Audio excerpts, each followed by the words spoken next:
play number 6 on this drive. And there's another completion to the tight end. And let's face it, it is hard to overthrow a 6'6" target. It is indeed. Quarterbacks like their speed guys. They like that huge 6'6" target. And all the way in, touchdown Seattle. Jermaine Kearse, his first touchdown of the new season. And the Seahawks have taken a first-quarter lead. Not a bad way to start it. And I think that was part of their script, because so many teams script their opening possessions, and whether it's just that possession or even deeper into the half, sometimes it's 15 to 30 plays. That had to be one in there where they call a shot play. Go for the big one, and they got it done.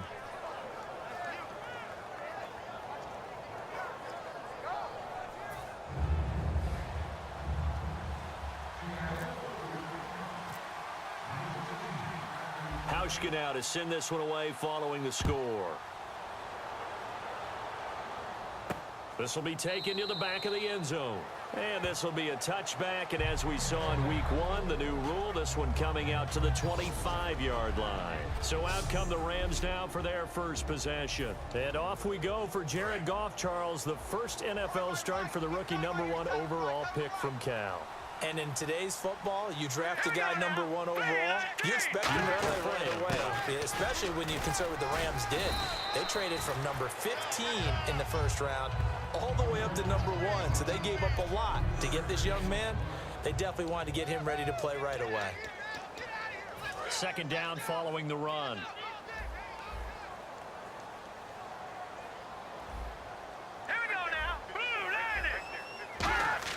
On second down, here's Goff. Rush coming, and he's taken down. K.J. Wright, he's the one that got to him. He takes him down for a loss of 9. Now, we talk about players blitzing all the time. I often laugh and sometimes call it just straight-ahead pursuit. What a running start right back to the backfield for him. Yeah, it really didn't give anybody a chance to get up there and stop it. No, I mean, that's really, really difficult. You're asking a whole lot anyway, but when he gets that kind of a start and comes through clean, oftentimes the advantage definitely goes to the defensive player.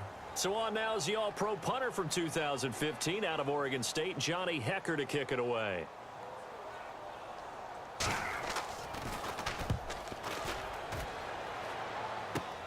And taken at the 46.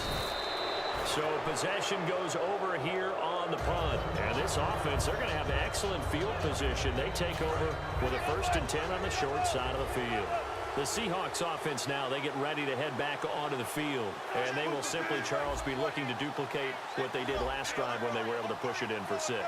And they hope it'll be that easy, right? To be able to take exactly what happened before, replicate it. They may have to make a few additional changes along the way because I'm sure the defense will make some adjustments, but they've got to have great confidence having scored the last time out.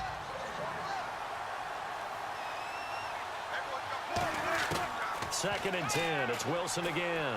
He's going to go up top again. This is caught inside the 15. That goes for a gain of 31. Well, we know he's got the speed there. He needed the speed and the hands. A great catch. And because of that speed, you have to respect it as a defender. So you have to either play off or make sure you're somehow in contact with him. And he's able to do exactly what you said. Use the speed to his advantage and go up and get the football. That's a big-time play right there. The good signal callers would never go back in the huddle and play the blame game because they need those guys to protect him. But on that last one, his offensive line, they lost their leverage very quickly.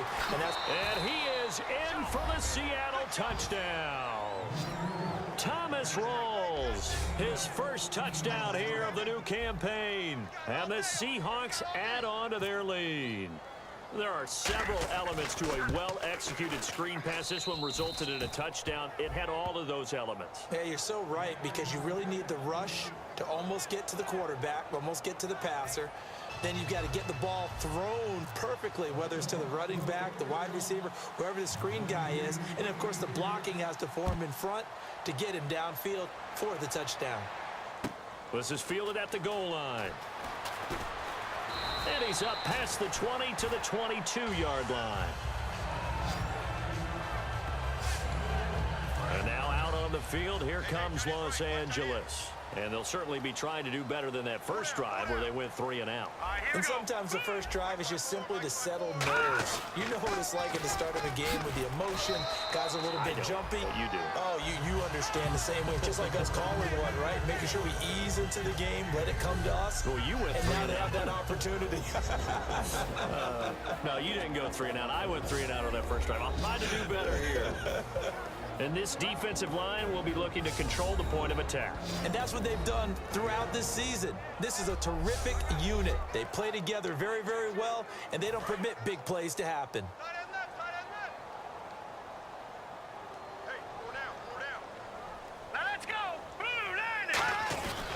Another carry now for Gurley. Only a couple there as he'll be brought down about the 28. Ataba Rubin makes the stop. And this should be the final play before the quarter ends. So they'll get a little extra time to come up with his third. Back live now to begin the second quarter with Charles Davis, Brandon Gaudin. It's the Rams with a football to get us going. They'll come up on a 3rd and 4 here to start things out.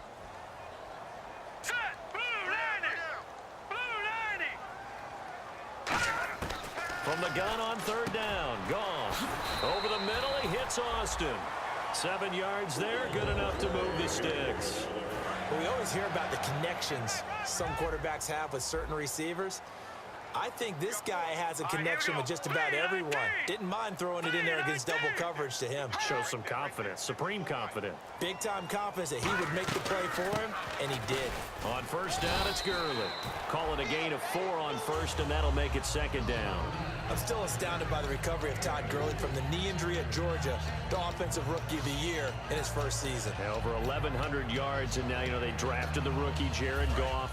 Kind of see him as their future, but so much of the focus has to be on Gurley this year, doesn't it? And the future becomes now if Todd Gurley keeps running the football the way that we've seen him run it in the past, because that will make it easier to break in a rookie quarterback. And able to get a couple as he's across the 40 to the 41. The stop made by the 2nd rounder, Jarran Reed. The best defensive linemen, they play with great leverage so they can get low and not get bowled over by offensive linemen. They have excellent hands. They can throw people off on a play. We just saw a great example of a really good run stop by a guy playing the defensive tackle position. Now gone. Nowhere to escape, and he goes down. It's Jarran Reed, the rookie out of Alabama, in there to bring him down, and it'll be a play to remember for that young man, the first sack of his NFL career.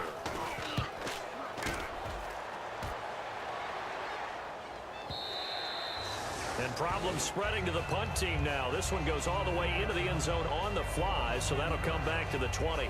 Russell Wilson now gears up to lead the offense again. And he's been good. 2 first-half touchdown passes, no interceptions so far. Does a lot for your confidence. Does a great deal for your team. Gives them a lead, and they're feeling really good about how they're playing. I think he expects to throw at least another one. I was going to say, now he wants the first-half hat trick, doesn't he? Oh, without a doubt. Go ahead and fling him on the field, folks. He wants that type of celebration. And he'll be hit as he releases it, and that'll fall incomplete. When defenses get to the quarterback that quickly, a lot of times it's called a jailbreak. It wasn't quite that fast, but fast enough that he had no time to look downfield and set himself to throw the ball. And as he tried to do that, he was hit, and it forced an incompletion. It's caught outright by Graham. They pick up 12 on the play there, and they move the chains. Almost not fair. The big guy running the corner route, being able to lean and push and get to where he wants. So how do you stop it? A lot of times you want to have a linebacker on him, a bigger body guy who can handle him physically. But a lot of times that doesn't work as well because his quickness often wins the route. And he takes this one all the way across midfield into enemy territory down to the 40-yard line. I don't care how many times you tell the story, it never loses its luster for me. Doug Baldwin, undrafted out of Stanford, and plays like a #1 receiver. Looking for Baldwin, intercepted. A great read, and it's picked off. And they will take over possession of the football at their 42-yard line. Well, that's a drive killer right there. Not a really confident throw either. This one was kind of up for grabs, and it's going to come down the hands of the wrong team. And now out on the field, here comes Los Angeles. And with this deficit, you can't have too many more drives like the last drive where you had to punt it away. You know what I would tell my offense right here?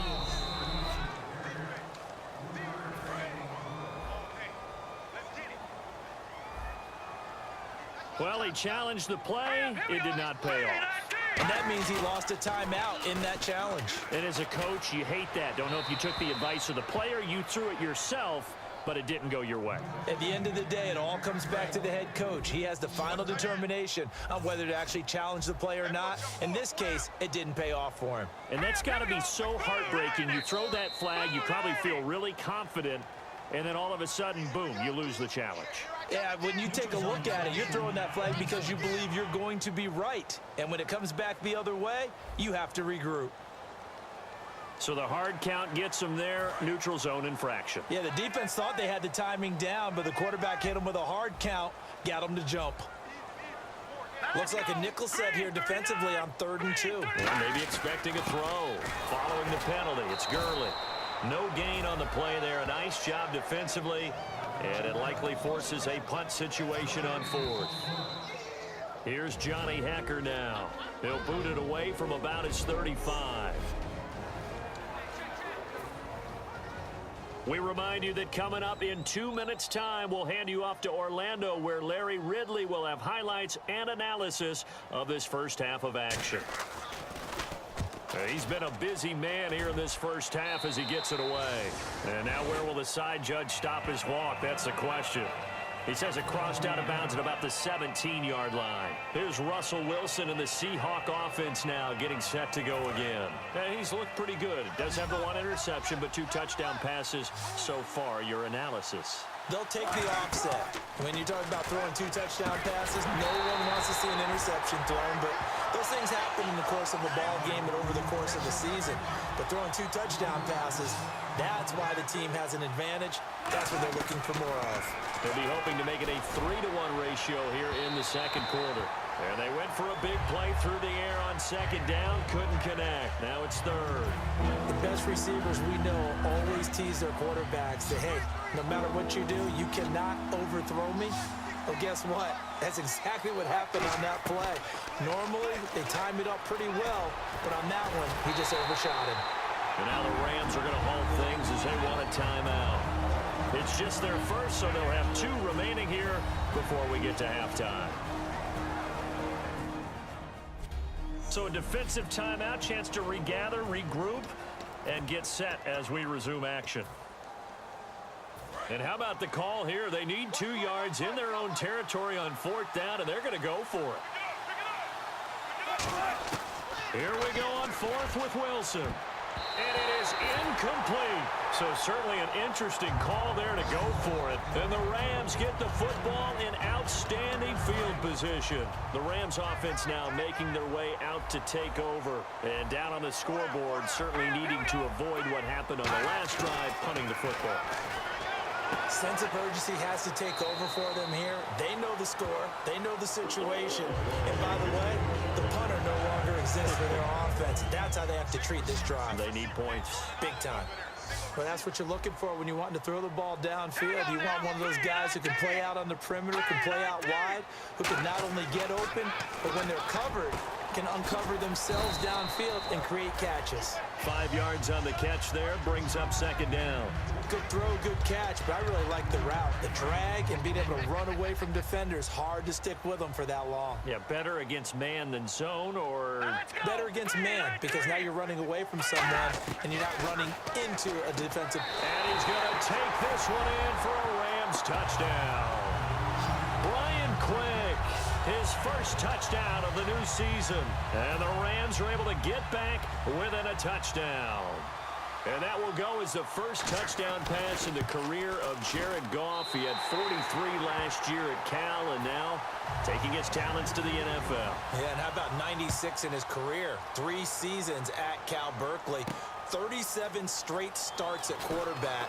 I know his team didn't have a winning record throughout his time there until his last season, but guess what?